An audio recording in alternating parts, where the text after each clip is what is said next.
Constitutional Law Practice Question Session 8 by Deepak Miglani. We help the students in preparation of Judicial Services examination through WhatsApp. If you want to receive regular updates, please send us your mobile number through WhatsApp on 8199898985. Question number 141. The Uniform Civil Code, a directive principle, operates in Option A, Arunachal Pradesh. Option B, Meghalaya. Option C, Goa. Option D, Sikkim. The Uniform Civil Code, a directive principle, operates in Goa. Option C is answer. Answer is option C. Question number 142. Under which article of the Constitution of India the state shall endeavour to promote international peace and security?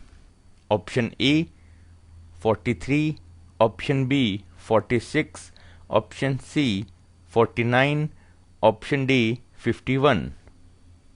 Under which article of the Constitution of India the state shall endeavour to promote international peace and security? 51. Option D is answer. Answer is option D. Question number 143. Match list 1 with list 2 and select the correct answer using the codes given below the lists. List 1. Articles. A. Article 39A. B. Article 43, C. Article 44, D. Article 50. List 2 provisions. 1. Living wages for workers. 2. Uniform Civil Code. 3. Separation of judiciary from executive. 4. Free legal aid. Article 39A, free legal aid. Article 43, living wage for workers. Article 44, Uniform Civil Code. Article 50, separation of judiciary from executive. Answer is option C. Option C is answer. Question number 144. Which one of the following is a correct statement? Option A. Primacy is not given to all the directive principles contained in Part 4 of the Constitution over fundamental rights. Incorrect statement. Option B. Primacy is given to all the fundamental rights conferred by Article 14 to 32 of the Constitution over directive principles. Incorrect statement. Option C. Primacy is not given to all the fundamental rights conferred by Part 3rd of the Constitution over directive principles. Option C is also incorrect statement. Option D. Primacy is given only to directive principles in Clause B and C of Article 39 over fundamental rights conferred by Article 14 and 19 of the Constitution.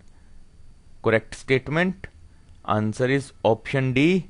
Option D is answer.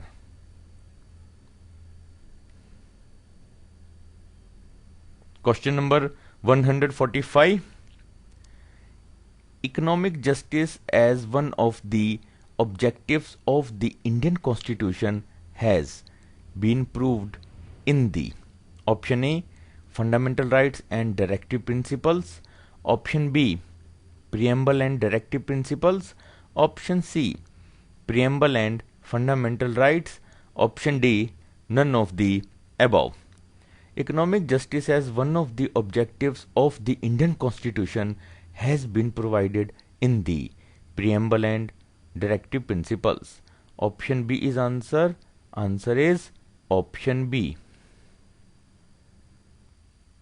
Question number 146. Right to work in India is A. Option A, fundamental right. Option B, directive principle. Option C, statutory right.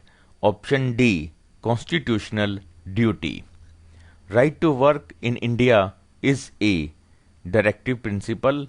Option B is answer. Answer is option B. Question number 147. Directive principles of state policy are: Option A, justiciable. Option B, non-justiciable. Option C, not all justiciable, only some are. Option D, justiciable in so far as they do not conflict with the fundamental rights. Directive principles of state policy are non-justiciable. Option B is answer. Answer is option B. Question number 148. By which amendment to the Constitution the fundamental duties of the citizens were specified? Option A, 38th. Option B, 40th. Option C, 42nd. Option D, 44th. By which amendment to the Constitution the fundamental duties of the citizens were specified? 42nd. Option C is answer. Answer is option C. Question number 149. Fundamental duties have been added in the Constitution by 42nd Amendment Act 1976 in accordance with the recommendations of: Option A, Santhanam Committee. Option B, Sarkaria Committee. Option C, Swarn Singh Committee. Option D, Indira Gandhi Nehru Committee. Fundamental duties have been added in the Constitution by 42nd Amendment Act 1976 in accordance with the recommendations of Swarn Singh Committee. Option C is answer. Answer is option C. Question number 150. Fundamental duties are mentioned for: Option A, citizens only. Option B, citizens excluding convicts. Option C, all persons. Option D, all of the above. Fundamental duties are mentioned for citizens only. Option A is answer. Answer is option A. Question number 151. Fundamental duties mentioned in the Constitution of India are: 1. Addressed to the state. 2. Not enforceable by mandamus. 3. Not having any legal sanction for their violation.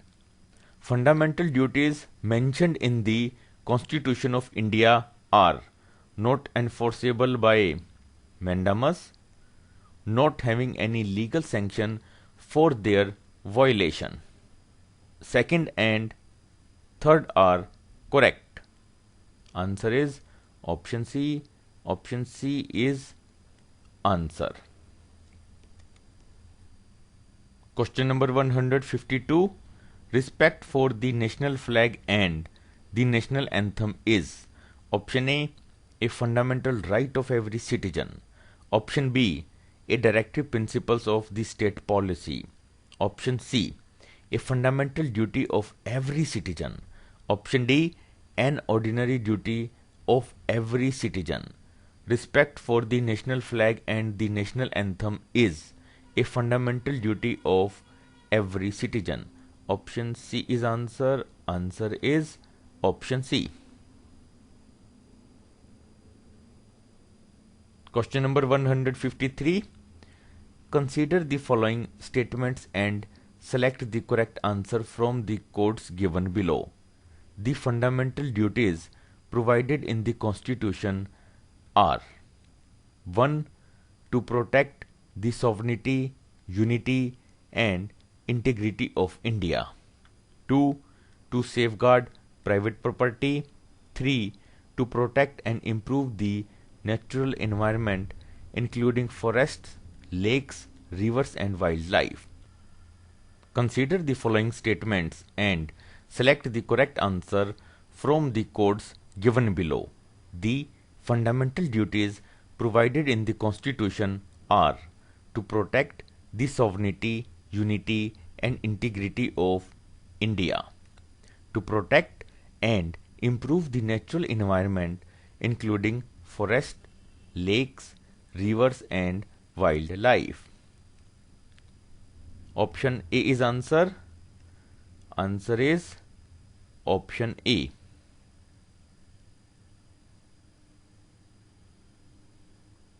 Question number 154.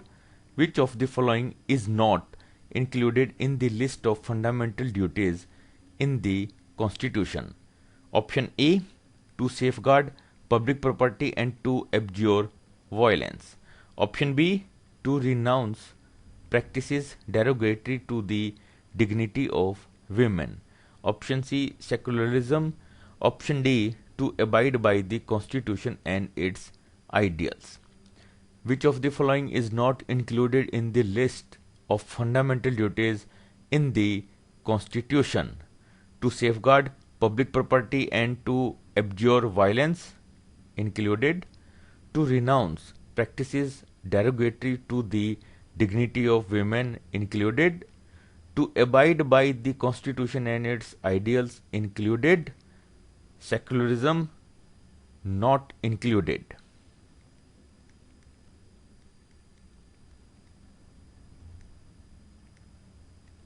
Answer is option C.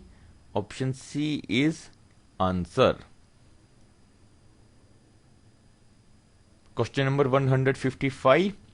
How many fundamental duties are mentioned in the Indian Constitution at present? Option A 10, option B 11, option C 12, option D 9. How many fundamental duties are mentioned in the Indian Constitution at present? 11. Option B is answer. Answer is option B.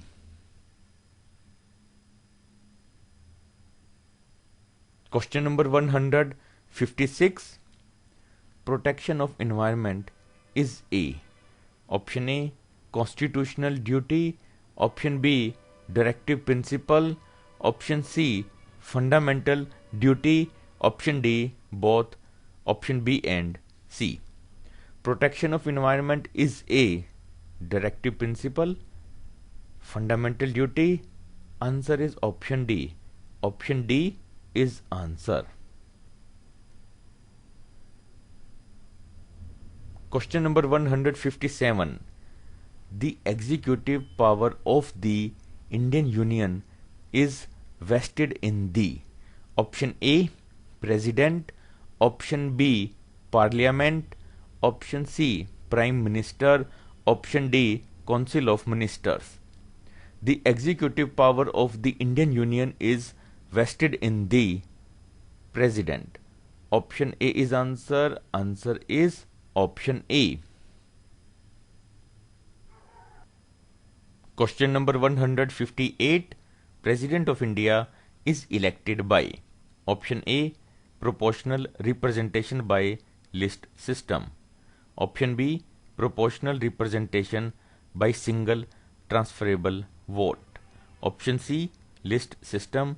Option D. Single member territorial representation. President of India is elected by proportional representation by single transferable vote. Option B is answer. Answer is option B. Question number 159. The President of India is elected by the option A. Lok Sabha. Option B. Rajya Sabha. Option C. The elected representatives of Lok Sabha, Rajya Sabha and state legislative assemblies. Option D. People directly. The President of India is elected by the elected representatives of Lok Sabha, Rajya Sabha and state legislative assemblies. Option C is answer. Answer is option C. Question number 160. Who among us the following does not have the right to vote in the election of the President of India? Option A, Speaker of Lok Sabha. Option B, Speaker of Vidhan Sabha. Option C, Deputy Speaker of the Lok Sabha. Option D, members nominated by the President of India in the Council of State. Who among us the following does not have the right to vote in the election of the President of India? Members nominated by the President of India in Council of State. Option D is answer. Answer is option D. Please like the video, share the video and subscribe the YouTube channel. Thank you.